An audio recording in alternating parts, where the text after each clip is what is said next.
दुर्गा और इस काल के संयोग से सबसे पहले 3 पुत्रों की उत्पत्ति हुई। बड़े का नाम ब्रह्मा रखा, वो रजोगुण युक्त कर दिया, क्योंकि इस काल ने 21वें ब्रह्मांड में एक स्थान बना रखा है अलग से, और प्रत्येक ब्रह्मांड में भी ऐसे ही इसने रचना कर रखी है।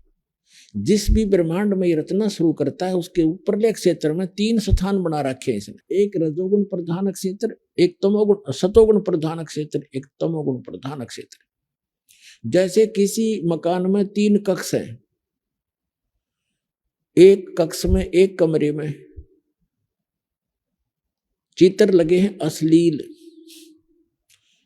तो वो तो समझो रजोगुण प्रधान कमरा है, और दूसरे में लगे हैं साधु संत फकीरों के, तो वो सतोगुण प्रधान कमरा समझ लो स्थान, और तीसरे में लगे हैं सूरवीरों के, शहीदों के, तो वो समझ लो तमोगुण प्रधान क्षेत्र। अब जैसे जिस कक्ष के अंदर बेहुदी फिल्में लगी हों, चित्र लगे हों, वहां जब कोई रहेगा उसका भाव वैसा ही बना रहेगा, ऐसे ही विचार बने रहेंगे। और जब जाएगा दूसरे कक्ष में जहां साधु संत फकीर महापुरुषों के चित्र लगे हैं, उनकी जीवनी लिखी हो, तो उनको पढ़कर ऐसा ही भाव बन जाता है, अच्छे विचार बन जाते हैं, तो सतोगुण प्रधान क्षेत्र हो गया। और फिर जहां जाते हैं उस सूरवीरों के फोटो लगे हों, देशभक्तों के लगे हों, उनकी गाथाएं लिखी हों, उनको पढ़ पढ़कर वैसा ही मन में वैसी प्रेरणा बन जाती है। ठीक इसी प्रकार इस काल भगवान ने एक ब्रह्मांड के सबसे ऊपर के स्थान पर 3 स्थान बना रखे ऊपर के पोर्शन में। एक रजोगुण प्रधान, दूसरा सतोगुण प्रधान, तीसरा तमोगुण प्रधान। और वहां ये क्या छल करता है, अपना रूप तो बना लेता है ब्रह्मा जैसा पंचमुखी, और दुर्गा को सावित्री रूप बना लेता है, और सबसे पहले उस रजोगुण प्रधान क्षेत्र में चले जाते हैं, और जब तक बच्चे का जन्म नहीं हो लेता ये वहीं रहते हैं, जिस कारण से वो बच्चे की वृत्ति, उसका स्वभाव, उसका स्वरूप उस जैसा ही जन्म लेता है, तो वो रजोगुण ब्रह्मा बन जाता है।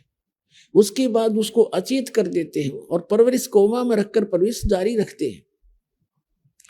उसके बाद ये जाते हैं सतोगुण प्रधान क्षेत्र में, तो वहां पर जाकर के ये स्वयं विष्णु रूप बना लेता है, 4 भुजा बना लेता है, और विष्णु जैसी शकल बना लेता है, और दुर्गा की लक्ष्मी जैसी सूरत बना लेती है।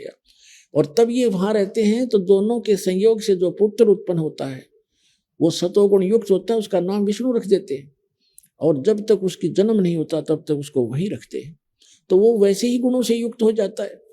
इसी प्रकार तीसरे स्थान पर ये जाता है और दुर्गा को ले जाता है, दुर्गा को पार्वती रूप बना लेता है, और स्वयं को शिव जैसा जटा वटा ऐसे स्वरूप बना लेता है, तो वो लड़का फिर वैसी ही सूरत का उत्पन्न होता है, और उसमें वही गुण हो जाते। इस प्रकार ये रजगुण ब्रह्मा, सतगुण विष्णु, तमगुण शिव जी की उत्पत्ति करके फिर जब ये युवा हो जाते हैं, इनको शेषनाग पर विष्णु को, और फिर उससे निकाल के एक कमल, एक जादूगर भी कर सकता है ये काम, उसकी नाभि से कमल निकाल दिया और उसमें उसके ऊपर ब्रह्मा को सचेत कर दिया, उधर शिव को वहां से ला करके सचेत कर दिया वहां कैलाश पर्वत पर, उन तीनों को इकट्ठा कर दिया। श्री देवी भागवत के 3 स्कंद में आपको अभी दिखाएंगे, उसके अंदर पूरा विवरण लिखा हुआ है। इन तीनों को इकट्ठा किया, विमान में बैठाया दुर्गा ने, विष्णु जी बेहोश पड़े थे, उसमें से एक देवी निकली, फिर वो सचेत हुआ, फिर आगे विमान में बैठा कर ले गए। वो लंबा प्रकरण है, अलग से बताएंगे। फिर क्या हुआ, इन तीनों को घुमा फिरा के और इनको अलग अलग द्वीप दे दिए, अलग अलग इनकी राजधानी बना दी। ब्रह्मा जी को ब्रह्मापुरी में बना दी, विष्णु जी को विष्णु लोक बना के वहां दे दिया, छोड़ दिया, शिव जी को शिवलोक बना के छोड़ दिया। अब तीनों का विवाह करना आवश्यक था। दुर्गा ने अपने ही वचन से 3 पुत्रियां उत्पन्न की और तीनों को समुद्र में गुप्त कर दिया अपने सिद्धि से, युवा लड़कियों को। और उधर से इन तीनों से कहा कि जाओ तुम सागर में। अच्छा, आकाशवाणी की उसने काल ने अपनी पत्नी से कहा कि आज से मैं प्रतिज्ञा करता हूं मैं कभी किसी के सामने अपने वास्तविक रूप में नहीं आऊंगा और मेरा भेद नहीं बताओगी किसी को।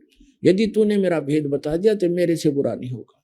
अब ये दुर्गा फंस गई, इसके अनुसार चलना इसकी व्यवस्था होगी, और इसके कहने से सौ झूठ बोलती है, सब छल करती है, अपने पुत्रों को भी वास्तविकता नहीं बताती है।